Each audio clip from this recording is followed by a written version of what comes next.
Olá, queridos, tudo bem? Eu sou a professora Cristina Braga e nós estamos aqui acompanhando o romance Senhora de José de Alencar. Nossa, incrível! Um romance da época do romantismo, lá do século XIX. Mas não se engane, hein?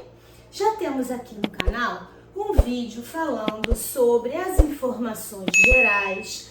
Temos um vídeo com a primeira parte do romance, O Preço, um vídeo com a segunda parte do romance, Quitação, um vídeo com a terceira parte do romance, Posse, e agora, gente, chegou a hora do grande finale. Vamos à quarta e última parte, Resgate. Será que Aurélia Camargo e Fernando Seixas terão um final feliz? É o que nós vamos ver. Antes de começar, porém, eu quero lembrar que nenhum resumo, nenhuma videoaula, nada substitui a leitura do livro. O texto original, o texto integral, tá? Nada de ficar só com resuminho e com videoaula. Combinado? Então vamos lá. Sem mais delongas. A Aurélia está chegando de um baile. São vários os bailes aos quais ela vai. Mas esse baile de onde ela está voltando foi um em São Clemente. Então, todas as conversas e os comentários vão gerar em torno disso. Voltaremos à temática do retrato. Lembra aquele retrato de Seixas? O pintor retratou um semblante sombrio, entristecido, sem vida. O pintor refez o semblante de Seixas após um período muito bom que ele passou com a Aurélia. Bom, então voltamos a essa temática do retrato. E ainda existe um episódio do teatro. Adelaide Amaral, lembra a esposa do Torquato Ribeiro? Ela vai receber um convite de Aurélia. Na verdade, o que a Aurélia quer, lá no camarote desse teatro, camarote de Aurélia, é conversar com seu amigo Torquato Ribeiro sobre Eduardo Abreu. A Aurélia está muito preocupada com o amigo Eduardo Abreu. Sabe que ele está em severas dificuldades financeiras e soubera há pouco que ele até tentou suicídio. Como ela se lembra muito bem de que ele a ajudara na época do falecimento da sua mãe, até pagara, o enterro de Dona Emília, ela não quer deixar o amigo naquela situação. Então a conversa é essa, o que já deixa Fernando um pouco incomodado. Continuando, nós temos mais bailes, gente? Agora os bailes da casa da própria Aurélia. E num desses bailes, ela vai dançar com Eduardo Abreu, a quem convidara para retornar ao ciclo social, porque depois da pobreza, ninguém mais o chamava para nenhum evento. Olha aí a crítica à sociedade do Rio de Janeiro do século XIX. A Aurélia acabara de valsar com Eduardo Abreu e Fernando fica muito irritado com isso. Então nós temos aqui uma cena de ciúme. Vamos acompanhar aqui?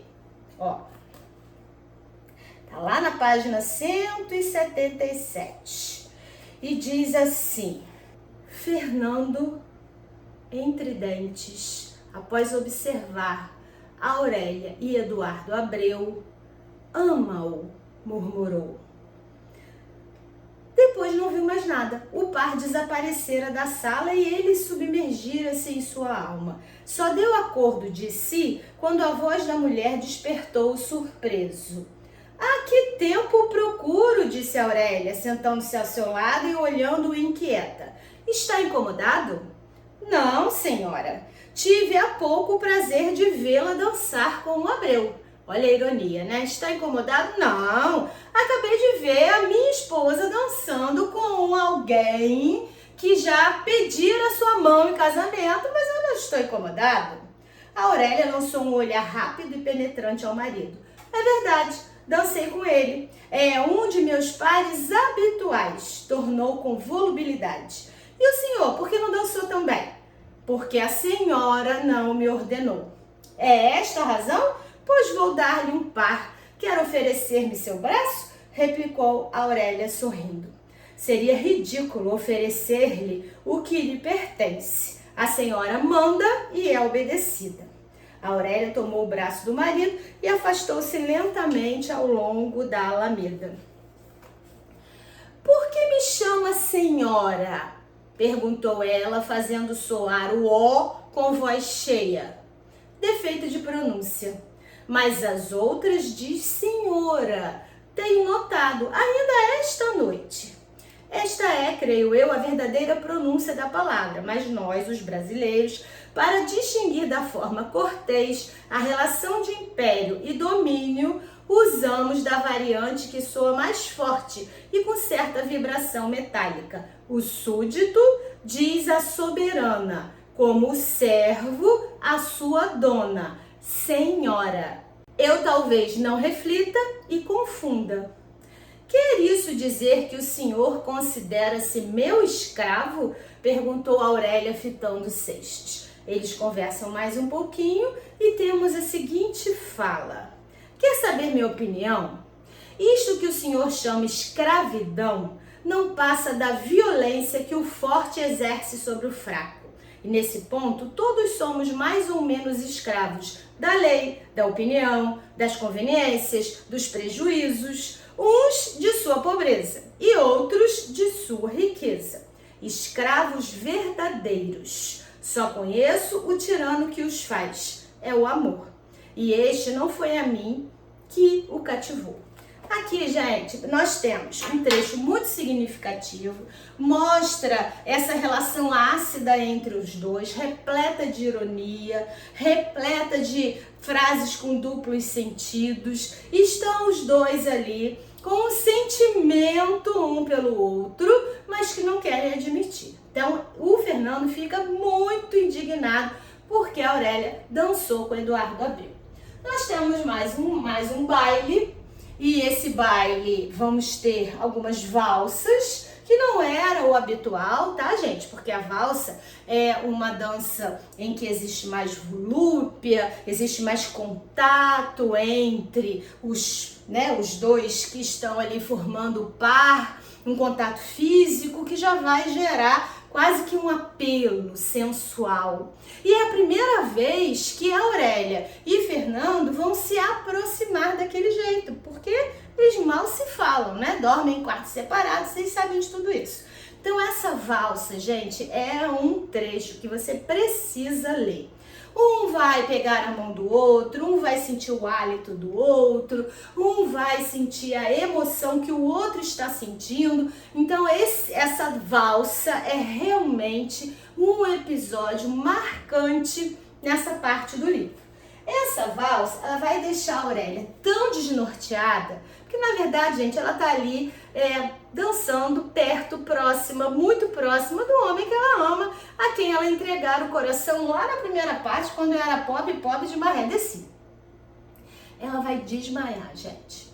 Isso vai ser uma comoção entre os convidados. Fernando vai pegá-la nos braços e vai levá-la para onde?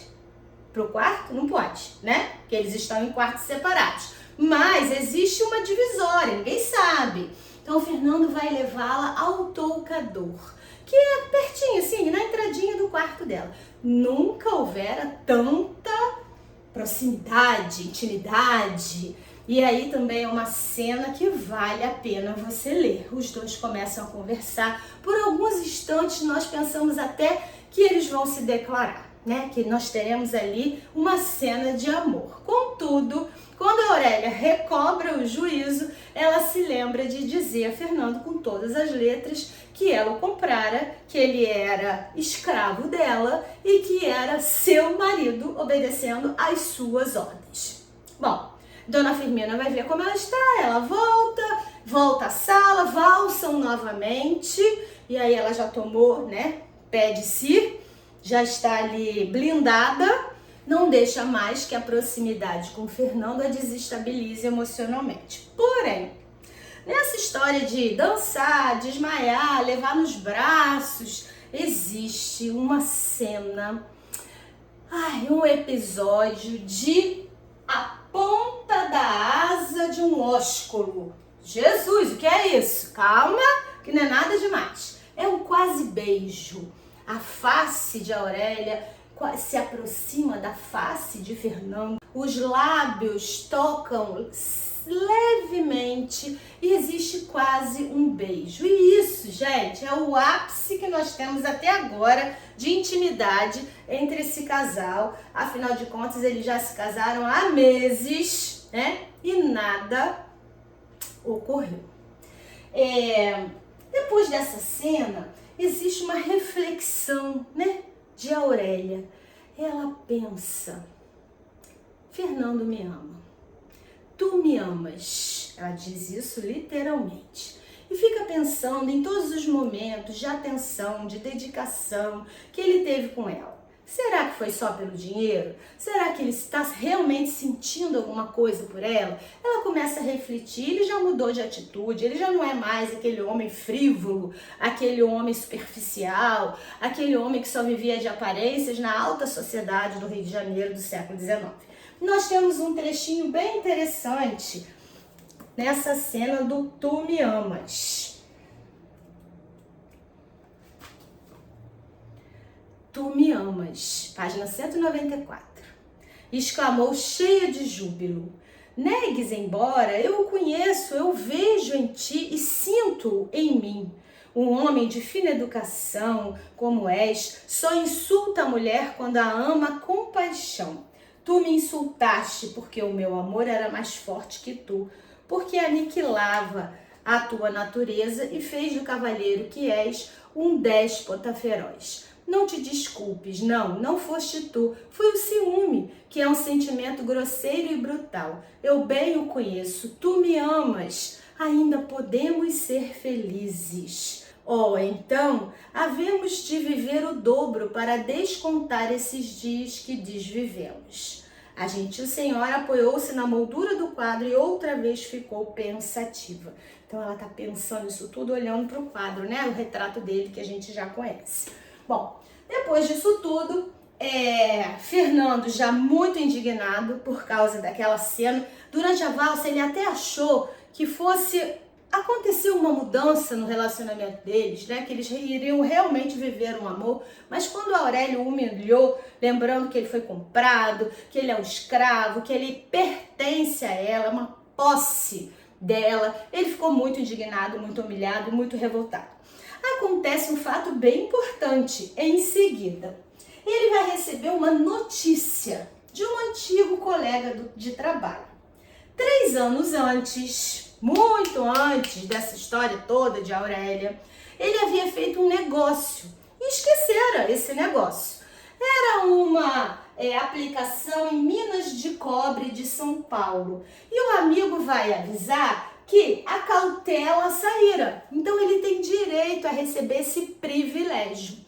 O amigo vai dizer para ele, vai perguntar para ele se ele ainda tem os papéis que comprovavam aquele negócio. Ele vai ficar pensando onde é que ele guardou, deve estar entre os pertences que trouxera de sua casa, quando ainda morava com Dona Camila e as irmãs. E ele fica pensando, né, eu vou juntar esse dinheiro. Eu preciso resgatar minha honra. Eu preciso me libertar dessa mulher que me diz a todo momento que me comprou, que eu sou uma posse dela, e dessa senhora que me faz de escravo. Eu preciso comprar minha liberdade. No dia seguinte, ele vai trabalhar, como sempre, né? Nós sabemos o horário dele, das 9 às 15. E 11 horas da manhã, ele não consegue continuar concentrado lá no trabalho e decide voltar à sua casa para procurar esse documento. Pega um tilbury, que não era habitual, porque ele sempre andava a pé, entra na sua casa, né, na casa de Aurélia, e qual não é a sua surpresa quando vê a Aurélia de manhã conversando sozinha com Eduardo Abreu. Aí, gente, o negócio fica feio, porque ele já tinha feito aquela cena de ciúme quando a Aurélia dançou com o Eduardo lá no dia da festa, no dia do baile. Agora, ele no horário de trabalho, chega sem que fosse esperado à sua casa, encontra a sua mulher com o Eduardo Abreu. É claro que isso não poderia dar certo. E aí, o que acontece? Ele vai encontrar a Aurélia, vai cumprimentar o Eduardo bruscamente, rispidamente. A Aurélia, ele vai voltar para o trabalho. Quando retorna à noite, tem uma discussão séria, bem séria, com a Aurélia. ele se mostra bastante indignado e com orgulho ferido por ter a Aurélia destratado o próprio marido, recebendo um homem em sua casa em plena luz do dia. Essa situação vai ficando muito insustentável até que ele já fez as contas, já pegou lá a cautela, né? Já recebeu o dinheiro. Ele diz para a Aurélia assim: preciso ter uma conversa em particular. E a Aurélia diz: podemos conversar agora. Ele responde que não, que preferia que fosse à noite, depois que todos se recolhessem, depois do chá. Nós já estamos nos encaminhando, gente, para o final da história. Vai ser a conversa decisiva. Fernando já tem o dinheiro. Mas que dinheiro é esse, gente? Afinal de contas, para que ele quer esse dinheiro? Então a gente tem que parar um pouquinho e voltar. A Aurélia comprou Fernando por 100 contos. Toda a negociação foi feita pelo Lemos, lembra? O Fernando precisava de um dinheiro adiantado para resolver as pendências com sua mãe, com sua irmã, do dinheiro que ele já gastara. Ele recebeu um cheque de 80 contos do Banco do Brasil, mas recebeu 20 contos em espécie antes do casamento. Depois que ele descobriu essa história toda, né, de que foi comprado e que a Aurélia fez questão de expor toda a sua negociação comercial, ele decide que ele vai resgatar essa liberdade. Então, ele faz as contas. São 15 contos e pouco, é assim que diz o livro, 15 contos e pouco que ele recebeu no privilégio dessa cautela de São Paulo.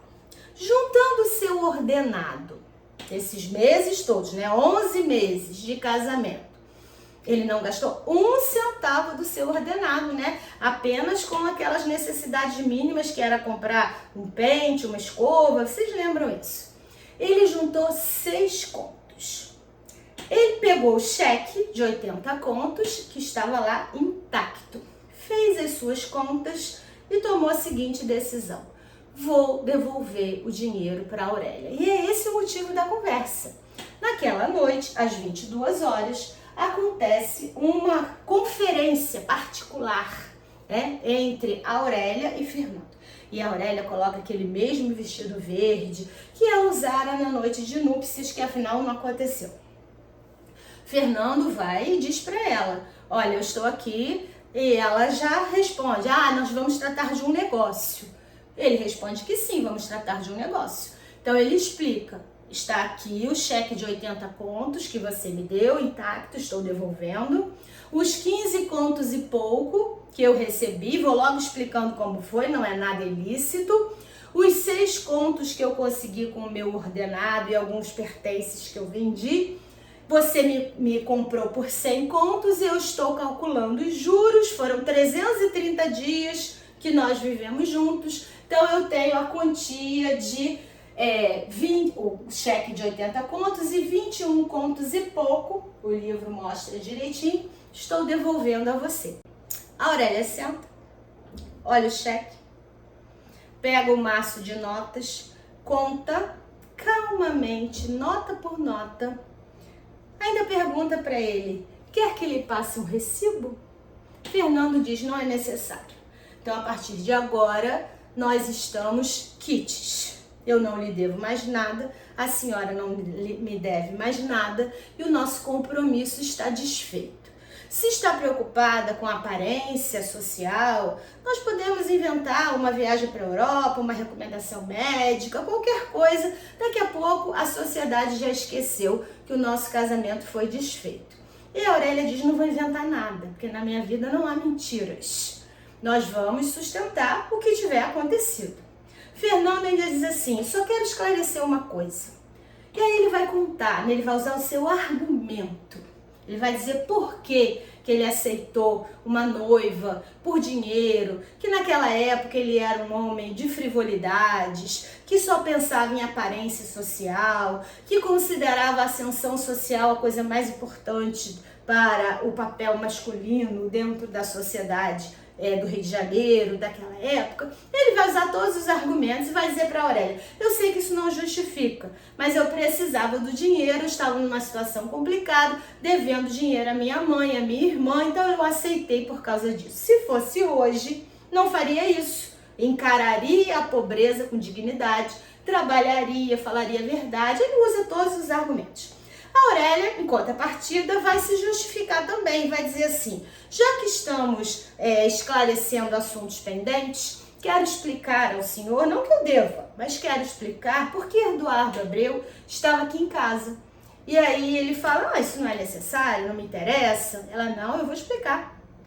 Ele me ajudou muito e eu descobri que foi ele que pagou o enterro da minha mãe.